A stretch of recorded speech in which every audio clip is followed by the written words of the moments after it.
on s'enligne pour un autre workflow de caméra avec la Arri Alexa. Et en fait, si vous connaissez un peu la Arri Alexa, vous savez qu'au début, quand elle est sortie, on nous promettait du RAW. Les premières solutions RAW qui sont sorties pour la Arri Alexa, ça a été le codec, ça a été la grosse boîte qu'on mettait dessus, puis c'était cher. Puis, en fait, maintenant, on a d'autres solutions. Les autres solutions qui sont sorties, il y en a plusieurs, mais une de ces solutions-là, c'est le Gemini 444. C'est un petit enregistreur tout petit et qui fonctionne sur 2 SSD. Hey, c'est Nicolas. Fait que, en fait, ça permet d'enregistrer le RAW de la caméra maintenant sur des SSD. C'est une solution qui est beaucoup moins dispendieuse, qui est donc plus accessible, qui demande moins de power, qui est plus facilement portatif. Et c'est ce qu'on va voir avec Nicolas Fournier. Booba. Non? On a-tu du son pour Nicolas? Ah oui, c'est bon. Allô, allô? Excellent. Ben oui, sérieux. J'y suis? Absolument. Je parle assez fort? Oui. Oui, c'est des vieilles affaires, ça, Mathieu, en fait. Cette caméra-là a déjà presque 3 ans.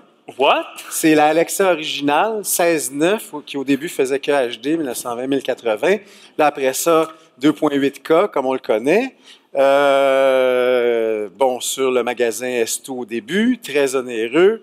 Sur le magasin Keisuko après, très onéreux aussi et très limité. Il n'y en a pas un qui avait un nom de Star Wars aussi, là? Oui. C'est quoi, c'était le Obi-Wan? C'est ça, Obi-Wan, le Obi-Wan, S2, que j'ai nommé. Après ça, évidemment, le Codex, qui était extrêmement onéreux, mais qui fait à peu près tout, qui est absolument très recommandable. Mais pour notre réalité québécoise d'excellence de notre cinématographie et de nos budgets un petit peu plus restreints, arrête. Il y a ce 4e magasin-là qui est certifié par Arri. Ça veut dire que ça fait exactement la même chose que les autres, mais à peu près 7 fois moins cher. C'est le fun. C'est vraiment cool. Puis vous allez voir, c'est vraiment pas compliqué. Alors, puis ça a évolué en plus. Mais je vous dis, les vieilles affaires, ça marche quand même. Hein?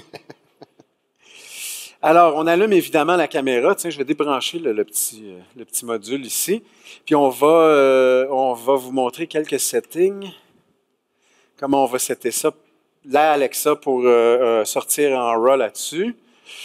7.02, c'est la dernière version software. Ce qu'elle a de particulier, c'est premièrement, elle a encore amélioré son debayer in camera, qui est en passant exactement le même que le Pomfret, c'est celui qui est fait par Pomfret, qui est un des plus puissants sur l'industrie. Nicolas, reste en arrière de la caméra, s'il te plaît. Oui. Pardon? Oui. Non, c'est ça. Et où en étais-je? Tu parlais de SilverStack? Oui, SilverStack. De Pomfret. Et voilà. Et surtout, depuis cette version software-là, on peut faire 2K sur les cartes S-by-S on-board en ProRes 4444, ce qui est assez extraordinaire. Alors, ma caméra est allumée ici. Évidemment, si vous connaissez Alexa, vous savez qu'on va d'abord aller dans le projet. On va aller apposer son codec on-board ProRes 444 dans ce cas-ci, mais vu que je fais du RAW, je pourrais aller en 422HQ, 422 proxy pour avoir une deuxième version pour s'éviter un transcodage, ça serait merveilleux. 2398, tous ceux qui vous disent autre chose, comme 24 par exemple. 20 quoi? C'est 20 quoi, oui, c'est ça. C'est plus nécessaire. On revient ici. Puis le seul vrai setting qu'on a à faire, c'est dans Recording, dans Record Out, dans ces deux sorties-là ici. On peut aller dans mon HD SDI format et on choisit ici le RAW en 3G Single Link ou Dual Link parce qu'évidemment, on peut faire du 48 images secondes en 3D ou en anamorphique. RAW 1.5 Dual Link ou 3G Single Link. On peut faire du 444 3G 1.5G, 422, bref, tout y est. Et c'est la vraie seule sortie de l'industrie qui est complètement uncompressed. Ça veut dire qu'il n'y a même pas de conversion YCB-CR. Il n'y a absolument aucun pad par rapport à ça ici, par rapport au bloc. Alors, ce qui nous permet d'enregistrer un signal, évidemment, bon, capté en 16 bits, puis en sortie 12 bits RAW. Alors, une fois que tout ça c'est fait ici, j'ai failli mettre la caméra à off. Tu ne fais pas mettre la caméra off, s'il te plaît. Qu'est-ce qu'on fait? On prend ce petit magasin ici, Je peux avoir une image là? Oui. Normalement, ça se plug bien. Ouais, c'est super génial. Je n'ai qu'un câble. C'est un câble SDI. Oui. Oui. Un câble SDI. Puis là, tu vois, je vois que je suis dans le mauvais format. Déjà, tu vois. J'avais pas seté ça comme il faut. Arrête. Ben oui, 3G single link. Boot failed. Ça arrive des fois. Vous allez voir, c'est straightforward. Hey, j'ai de la difficulté. Là. Ah, voilà. Voilà. Alors là, j'ai mon image 3G en live record, n'est-ce pas? Si on peut voir ici, tout de suite, automatiquement, le Gemini de Convergent Design prend exactement ce qu'on lui donne.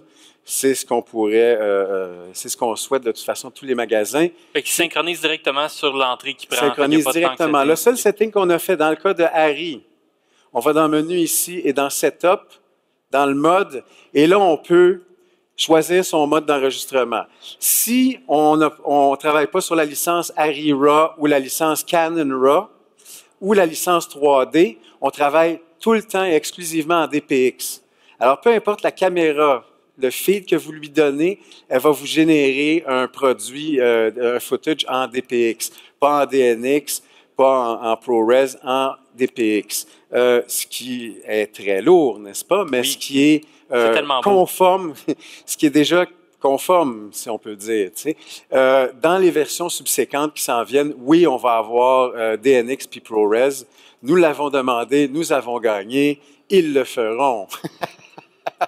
Alors, une fois qu'on a seté ça ici en Harry RAW et qu'on s'est...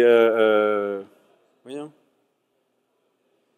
Et qu'on a formaté son SSD, ben Mathieu, écoute... on est prêt à... On est prêt à faire un invité, mesdames, messieurs. Jump around!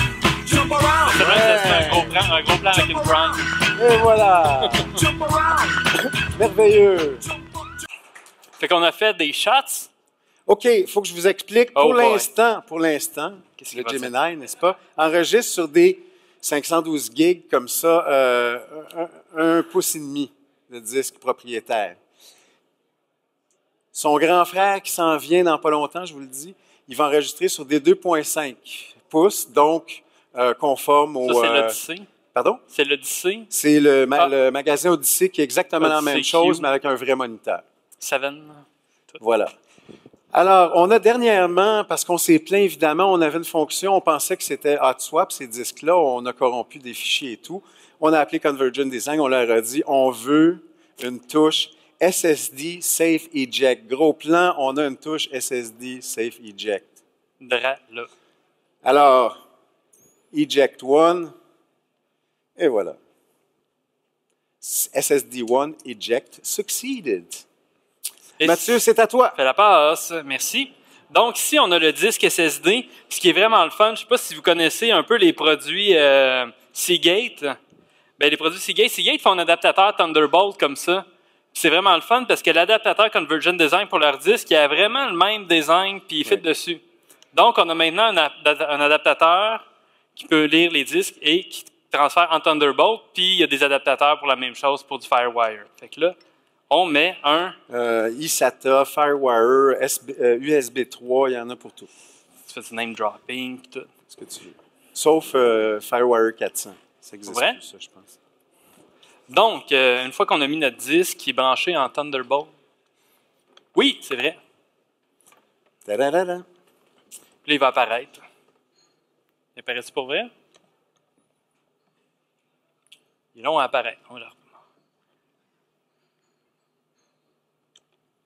C'était bien Safe Eject, hein? Ça a l'air.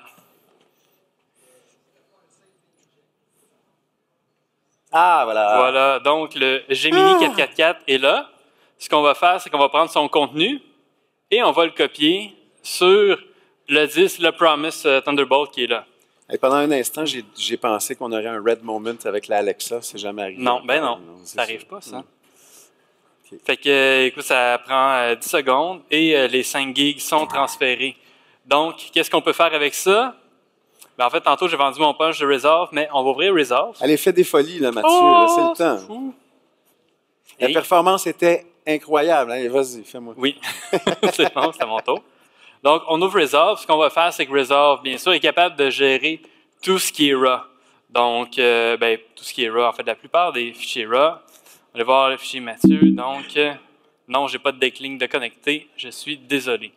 Donc, on va aller dans mon promise, dans PostNab, ARI-RAW.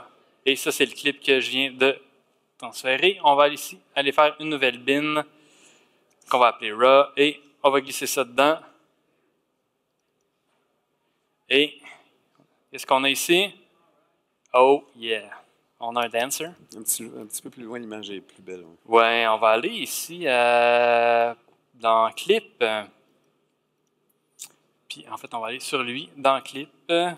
On va aller plus loin. Puis, voilà. Comme c'est là, bon, fait que là, on veut. Là, disons qu'on est au data wrangling ou on a un DIT, là, puis là, il nous a fait une lutte de la mort. Fait qu'on va aller ici et on va y aller avec le. On a le lookup table, puis on a un super. Attends, c'était quoi? Wow! De la mort! De la mort! Le gros plan fallait. Oh, en slow motion. Oh, c'est de toute beauté. C'est beau. Nicolas, fais attention à toi, s'il te plaît. C'est de toute beauté.